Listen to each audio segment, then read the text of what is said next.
গৌড় এক্সপ্রেসের এই নতুন এলএচবি রেকে আরামদায়ক এবং কমফোর্টেবল একটা জার্নি করে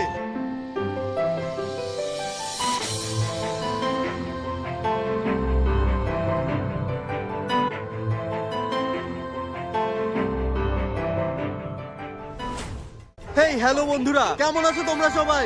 আশা করছি ভালো আছো, সুস্থ আছো। তোমাদের সবাইকে আরো একটা নতুন ভিডিওতে আমি স্বাগত জানাচ্ছি। ভিডিও শুরু করছি আমি শিয়ালদা স্টেশনের বাইরে থেকে। আর আজকে আমি জার্নি করব নতুন একটি ট্রেনে। ট্রেনটি বহু বছর পুরনো, কিন্তু ট্রেনটি নতুন বলার কারণ একটাই, আগে তোমাদেরকে ট্রেনের নামটা বলে নি। আমি আজকে জার্নি করব গৌড় এক্সপ্রেসে করে। এতদিন পর্যন্ত গৌড় এক্সপ্রেস আইসিএফ রেক নিয়ে জার্নি করতো। গত বছর মানে 2024-এর ডিসেম্বর মাসের 27 তারিখে এই গৌড় এক্সপ্রেসকে আইসিএফ থেকে এলএচবি কোচে কনভার্ট করে দেওয়া হয়েছে, মানে প্রমোশন হয়েছে বলতে পারো এক কথায়। সেই ট্রেনে আমি আজকে জার্নি করব। তো বন্ধুরা চলো বেশি কথা না বাড়িয়ে ঝটপট ঢুকে পড়ি স্টেশনের ভেতরে, আর দেখি আজকে আমাদের ট্রেন মানে গৌড় এক্সপ্রেস কত নম্বর প্ল্যাটফর্মে দিয়েছে। বন্ধুরা সময় 8:57 আর এখনই কিন্তু দিয়ে দিয়েছে 13 নম্বর প্ল্যাটফর্মে গৌড় এক্সপ্রেস। এই দেখো গৌড় এক্সপ্রেস 13 নম্বর প্ল্যাটফর্ম, 10:05 ছাড়বে। বন্ধুরা চলে এসছে ট্রেন নাম্বার 13-153 শিয়ালদা থেকে মালদা টাউন, গৌড় এক্সপ্রেস, নতুন এলএচবি রেক। আমাকে এখন হেঁটে হেঁটে প্রায় অনেকটা সামনের দিকে যেতে হবে, কেননা জেনারেল যেই কোচগুলো রয়েছে সেগুলো একদম ইঞ্জিনের পেছনে। নতুন রূপ, নতুন এলএচবি কোচ। জেনারেল কোচে আমি যেহেতু জার্নি করছি, জেনারেল কোচটা দেখতে কেমন, কি কি ফেসিলিটি রয়েছে এই কোচের ভেতরে সবকিছুই তোমাদেরকে দেখাবো। তার আগে চলো ঝটপট উঠে পড়ি কোচের ভেতরে। দেখো এন্ট্রি, এই পাশে বাথরুমগুলো পরে দেখাচ্ছি। আর এই দেখো চেয়ার কার সিস্টেম করা, সবার জন্য আলাদা আলাদা চেয়ার দেওয়া রয়েছে, মানে 3 জনের সিটে 4 জন বা 4 জনের সিটে 5 জন, ওরকম ভাবে অ্যাডজাস্ট করতে হবে না। এরকম পুরো এক একজনের জন্য এক একটা করে সিট, এইদিকে 3 এই পাশে 3, মানে 3-3-6 এরকম সিট অ্যারেঞ্জমেন্ট দেওয়া রয়েছে। ওপরে এরকম বাংকার রয়েছে। সিট আমি পেয়েছি এরকম একটা এমার্জেন্সি উইন্ডোর পাশেই। এখানটাতে চার্জিং পোর্ট রয়েছে, দেখতেই পাচ্ছ, ভরে ভরে চার্জ দিতে পারবে তোমরা। এরকম বড়সড় একটা টেবিল আছে, এখানটাতে বেশ সুন্দর একটা লেগ রেস্ট রয়েছে। এই সিটটাকে কিন্তু লিন করা যায় বেশ অনেকটা। সাইডে এই হ্যান্ডেলের নিচে একটা লিভার আছে, এটাকে জাস্ট পেছন দিকে একটু পুশ করলে কিছুটা লিন হয়ে যাবে পেছনের দিক। অনেক ঐতিহ্যবাহী একটি ট্রেন, আমাদের এই শিয়ালদা স্টেশন থেকে ছেড়ে হলদিবাড়ি পর্যন্ত যাচ্ছে। উত্তরবঙ্গে যাওয়ার জন্য সব থেকে বেস্ট ট্রেন হয়তো যদি কোনো কিছু হয়ে থাকে সেটা হচ্ছে এই দার্জিলিং মেল। রাত্রেবেলা ট্রেনে উঠবে, ঘুমোবে, পরের দিন সকালবেলা পৌঁছে যাবে এনজিপি বা শিলিগুড়ি। সেখান থেকে আবার গাড়ি ধরবে, গাড়ি ধরে চলে যাবে পাহাড়ে। দাঁড়িয়ে আছে আমাদের ট্রেনের লোকোমোটিভ WAP7 হাওড়া কাটসেট। গৌড় এক্সপ্রেসের টয়লেট জেনারেল ক্লাস কেমন সেটা একবার দেখাই। এরকমই দেখতে পারবে, দুপাশে দুটো বাথরুম রয়েছে, সামনে এরকম একটা বেসিন রয়েছে, আয়নাটা বেশ পরিষ্কার পরিচ্ছন্ন, বেসিন রয়েছে। কলটা দেখেছো, একদম সেই লেভেলের কল, আর জলও পড়ছে সেই লেভেলের। তো এটা হচ্ছে ওয়েস্টার্ন স্টাইল টয়লেট রয়েছে কি, আর এটা রয়েছে বাংলা স্টাইল, যেটা হচ্ছে প্যান। দেখতে পারবে বড় সড়ো একটা মিরর, এরকম বেসিন, ফ্ল্যাশ, সেই লেভেলের স্পিড। ফার্স্ট এসির যে টয়লেট হয় সেরকম একটা লাগছে, এত পরিষ্কার পরিচ্ছন্ন। এখনো পর্যন্ত দার্জিলিং মেলের জেনারেল কোচের প্যাসেঞ্জারদের ওঠানো কমপ্লিট হয়নি। আরপিএফরা ফুল দমে লেগে আছে তাদেরকে শান্তশিষ্টভাবে জেনারেল কোচে ওঠাবার জন্য। ট্রেনের সিগন্যাল হয়ে গেছে এখন গ্রিন, সরি ইয়েলো, আর লোকো পাইলট দেখাচ্ছে গ্রিন সিগন্যাল। বন্ধুরা আমাদের ট্রেন ছেড়ে দিল শিয়ালদা স্টেশনে 13 নম্বর প্ল্যাটফর্ম থেকে। একদম পুরো নির্ধারিত সময় 10:05 ছেড়েছে। এই দার্জিলিং মেল কিন্তু এই গৌড় এক্সপ্রেসের আগে গিয়ে পৌঁছবে মালদাতে।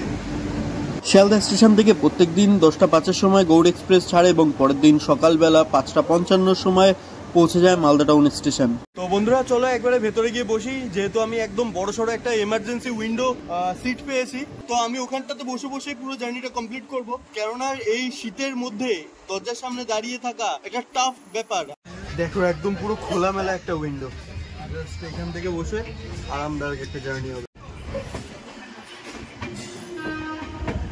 শিয়ালদা থেকে ছাড়লো যখন ট্রেন কিন্তু জাস্ট এইটুকুই ভরেছে, বেশি কিন্তু প্যাসেঞ্জার ওঠেনি ট্রেনে, যা ওঠার সব দার্জিলিং মেলে উঠেছে।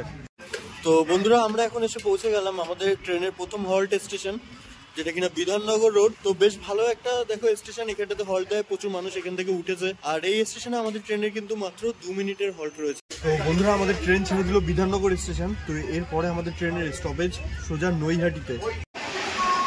দমদম স্কিপ করছি আমরা। দমদম ছাড়ার পর থেকে মারাত্মক স্পিডে চলছে ট্রেন। বেলগড়িয়া স্টেশন, এখন সময় 10:36। আর আমরা দেখো ক্রস করছি ব্যারাকপুর স্টেশন। চেকিং চলছে।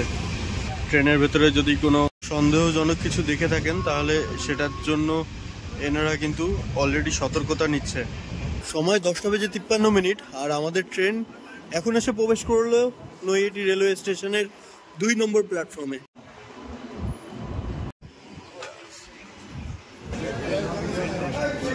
এনারাও হট করে দেখে বুঝতে পারছে না যে এটা আদৌ জেনারেল না রিজার্ভেশন চেয়ার কার, তো বারবার করে জিজ্ঞেস করছে প্যাসেঞ্জাররা যে আদৌ কি এটা জেনারেল, তো আমি বলছি হ্যাঁ এটা জেনারেল, উঠে পড়ুন উঠে পড়ুন।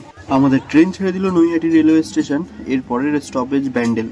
তো নৈহাটি আর ব্যান্ডেলের মধ্যেই তোমাদের সাথে আমি শেয়ার করে নিই এই ট্রেনের ভাড়া সম্পর্কিত তথ্য। তোমরা যদি জেনারেলে শিয়ালদা থেকে মালদা পর্যন্ত জার্নি করতে চাও তাহলে তোমাদের ভাড়া দিতে হবে 125 টাকা, স্লিপারে 225 টাকা, থার্ড এসিতে 610 টাকা, সেকেন্ড এসিতে 865 টাকা এবং ফার্স্ট এসিতে 1440 টাকা।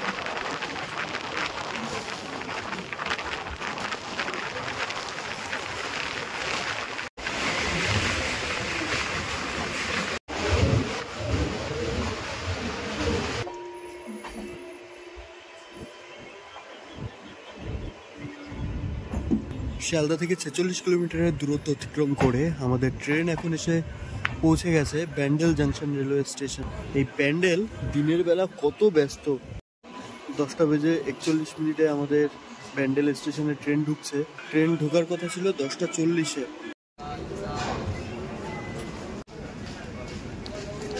11:53 আর আমাদের ট্রেন ব্যান্ডেল স্টেশন থেকে ছাড়লো। তো এরপরে গিয়ে আমাদের ট্রেন সোজা দাঁড়াবে বর্ধমানে। বেশ অনেকক্ষণ কিন্তু এই ব্যান্ডেলে দাঁড়ালো।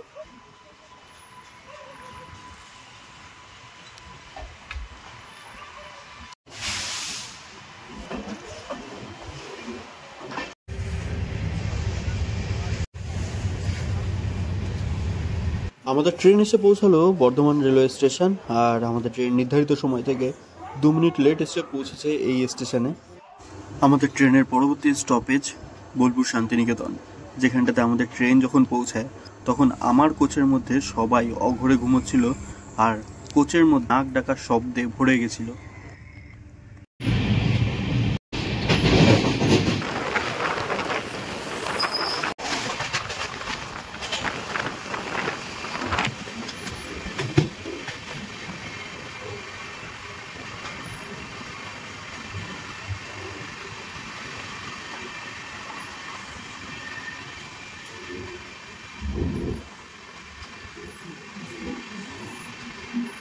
বাবারে, ট্রেনের বাইরে এত ঠান্ডা আর এত ফগ। তো মোটামুটি ট্রেন সিগন্যাল না পেয়ে দাঁড়িয়ে আছে তারাপীঠ রোড স্টেশনে। এর পরের স্টেশন রামপুরহাট।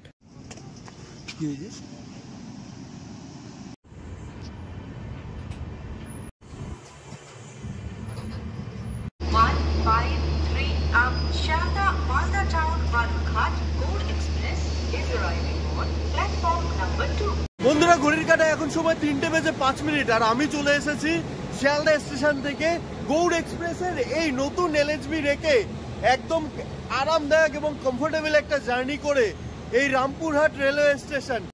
শিয়ালদা স্টেশন থেকে রামপুরহাট পর্যন্ত আসতে আমার এই ট্রেনের জেনারেল কোচে ভাড়া পড়েছে মাত্র 90 টাকা। তো তোমরা খুব আরামে ফাঁকায় ফাঁকায় একদম চলে আসতে পারবে কলকাতা থেকে তারাপীঠ তারামায়ের মন্দির। শিয়ালদা মালদা টাউন গৌড় এক্সপ্রেস বেরিয়ে যাচ্ছে রামপুরহাট জাংশন স্টেশন থেকে। পরবর্তী এই ট্রেনের স্টপেজ রয়েছে নলহাটি জাংশন, মুরারাই, পাকুড়, নিউ ফারাক্কা জাংশন, তারপরে সর্বশেষ মালদা টাউন। শিয়ালদা থেকে ডিস্টেন্স অতিক্রম করবে 350 কিলোমিটার।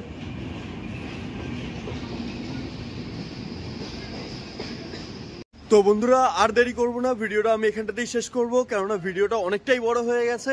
যাই হোক, স্টেশন থেকে বাইরে যাব, বাইরে গিয়ে দেখি কি ব্যবস্থা রয়েছে স্টেশন থেকে মন্দিরে যাওয়ার জন্য। তো আজকের ভিডিওটা এটুকুই। দেখা হচ্ছে তোমাদের সাথে পরবর্তী কোনো একটা ভিডিওতে। ততক্ষণের জন্য ভালো থেকো, সুস্থ থেকো, টাটা।